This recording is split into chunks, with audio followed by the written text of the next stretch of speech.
Hoy vamos a ver un caso de la primera parte del siglo XX, así que relájate mientras nos vamos a Inglaterra. En 1912, Alicia Beetham tenía 18 años y vivía con sus padres en el número 24 de la calle Billing, en la ciudad de Blackburn, en el condado de Lancashire, en Inglaterra. En ese entonces, el país todavía tenía divisiones sociales muy marcadas. Las familias adineradas vivían cómodamente, a menudo con sirvientes, mientras que los menos acomodados enfrentaban largas jornadas en fábricas, molinos y minas y vivían en condiciones más hacinadas. Pero las cosas empezaban a cambiar. Las disputas laborales eran comunes y la campaña por el derecho al voto de las mujeres estaba cobrando fuerza, mientras que los ferrocarriles, los primeros automóviles y la nueva tecnología se volvían más comunes. Aunque gran parte de la vida cotidiana aún se sentía ligada a la era victoriana, los cambios graduales comenzaban a alterar la forma en que la gente vivía y trabajaba. Tales condiciones eran típicas en Blackburn, donde un gran número de personas trabajan tejiendo, laborando largas horas en los telares, en condiciones ruidosas, que se han vuelto una parte normal de la vida para muchos de los habitantes del pueblo. Alicia trabajaba en una de esas fábricas textiles, llamada Jubilee Mill, y mientras trabajaba ahí conoció a Arthur Burkitt. Él tenía 22 años y vivía en una casa en el 54 de la calle Raleigh con su madre viuda, su abuela, su hermano menor George y su hermana menor Elsie. Era conocido como un joven tranquilo y en general era bien visto por sus compañeros de trabajo. Arturo se sintió atraído de inmediato por Alicia, pero no era raro que los jóvenes intentaran conocerla. Ella se había hecho muy conocida en la fábrica y su apariencia llamaba mucho la atención. Con el tiempo, los dos empezaron a salir juntos y pronto se les consideró novios, algo de lo que se hablaba entre sus compañeros de trabajo. El sábado 11 de mayo, Alicia y Arturo fueron al Picture Palace con una compañera de trabajo llamada señora Lily Wagg y su esposo Walter. Sin embargo, el lunes al regresar al trabajo, Alicia le dijo a la señora Wagg que ya no podía seguir con Arturo y que había decidido que ya no quería salir con él y que iba a terminar la relación. Cuando Alicia volvió a ver a Arturo, le dijo que no quería seguir viéndolo. Esta decisión fue un golpe emocional muy fuerte para Arturo. Sus sentimientos por Alicia eran intensos, incluso abrumadores, y su rechazo lo afectó profundamente. En lugar de aceptar lo que le habían dicho, siguió acercándose a Alicia en el molino, esperándola a la hora de la comida y al final del día, intentando llamar su atención. Hizo repetidos intentos para tratar de convencerla de que cambiara de opinión y siguiera viéndolo. Para el miércoles 15 de mayo, la insistencia de Arturo se volvió demasiado para Alicia, así que su madre empezó a llevarle la comida directamente al molino para que no tuviera que ir al comedor, donde Arturo podría acercarse a ella una vez más. También era difícil al final del día, pero Alicia trataba de asegurarse de evitarlo. El jueves 16 de mayo, Arturo intentó nuevamente reconciliarse con ella, pero una vez más, sus esfuerzos no tuvieron éxito. Esto lo dejó desanimado y angustiado, y al día siguiente habló con la señora Wagg y le dijo que Alicia había terminado su relación. La señora Wagg intentó consolarlo, le recordó que había muchas más señoritas alrededor. Sin embargo, Arturo permaneció bastante serio y algo agitado. Luego le dijo a la señora Wagg que le cortaría la cabeza a Alicia. Ella encontró este comentario muy extraño, especialmente viniendo de un joven que normalmente era tan callado y educado. Al día siguiente, el sábado 18, Arturo volvió a hablar con la señora Wagg en el molino. Le pidió que le informara a Alicia que no debía hacer caso de lo que él había dicho anteriormente y le pidió a la señora Wagg que le dijera que olvidara sus palabras anteriores. Él explicó que había estado reflexionando y ahora pensaba que terminar la relación era lo mejor. Agregó que esperaba que el próximo hombre con el que Alicia se involucrara la tratara bien. Pero por alguna razón, después de decir todo eso, él le pidió a la señora Wagg si podía arreglar que Alicia se reuniera con él esa noche. Después del trabajo, la señora Wagg caminó a casa con Alicia y le repitió lo que Arturo le había dicho. Sin embargo, no resultó nada de su intento de reconciliación. Alicia le dijo a la señora Wagg que no aceptaría reunirse con él, y la señora Wagg respondió que era completamente su decisión, ya que ella solo estaba transmitiendo un mensaje. El domingo 19 de mayo, Alicia volvió a visitar a la señora Wagg en su casa y las dos jóvenes tomaron el té juntas. Mientras ellas conversaban, Arturo permaneció en su propia casa, no de muy buen ánimo. A pesar de que antes había dicho que pensaba que terminar la relación era lo mejor, parecía estar bastante deprimido y ese domingo en particular estaba muy decaído. En la mañana del lunes 20 de mayo, tanto Alicia como Arturo fueron a trabajar a la fábrica Jubilee como de costumbre. Se cruzaron alrededor de las 7 en punto, pero no intercambiaron palabras. La hora del desayuno llegó y pasó, y después el trabajo continuó con normalidad. Alrededor de las 9 menos cuarto, Alicia dejó sus telares y se dirigió a la sección de la trama, llevando su recipiente, un pequeño contenedor para hilo. Curiosamente, Arturo la siguió poco después, aparentemente con el pretexto de ir por la trama él mismo, y él también llevaba su recipiente.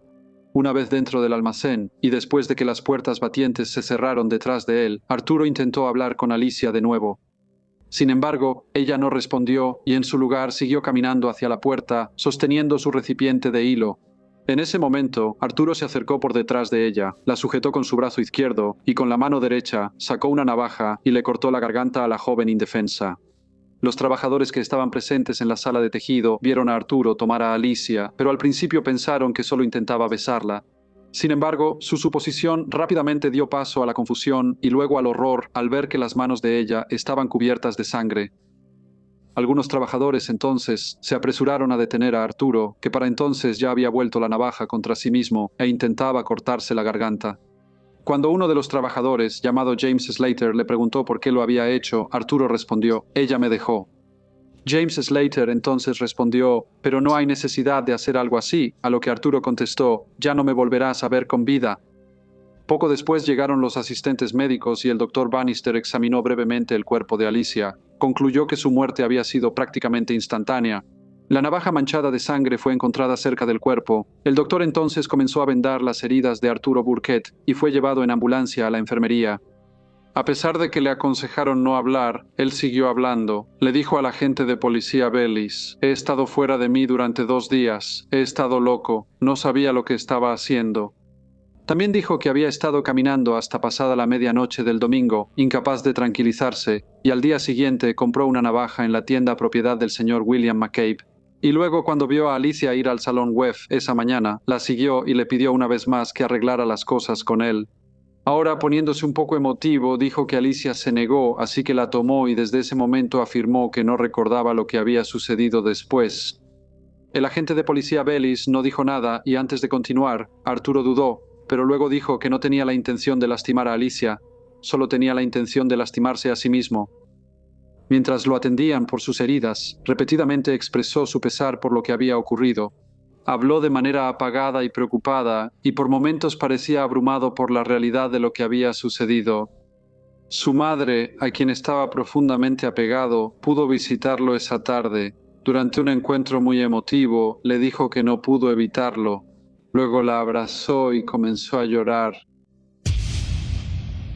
Al día siguiente, el martes 21 de mayo, se abrió formalmente la investigación judicial sobre la muerte de Alicia Beetham.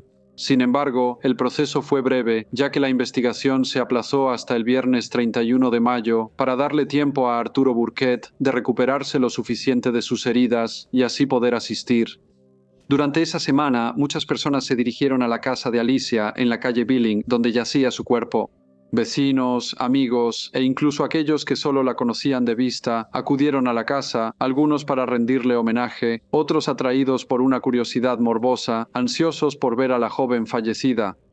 Alicia fue enterrada el 25 de mayo y esa mañana una gran multitud se reunió afuera de su casa, llenando las calles mientras esperaban en silencio la salida del ataúd. Hubo muchos arreglos florales, incluyendo uno que fue enviado por los dueños del molino Jubilee, donde ocurrió el trágico suceso. Miles de personas observaron el cortejo fúnebre y había multitudes a lo largo de toda la ruta, desde la casa hasta el cementerio, una distancia de aproximadamente 2 millas.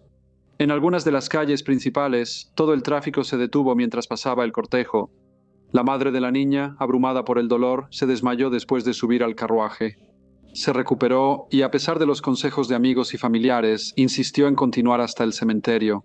Los hermanos y hermanas de la niña quedaron profundamente afectados y despertaron mucha compasión. 10 jóvenes que habían trabajado en el molino con Alicia caminaron delante del coche fúnebre.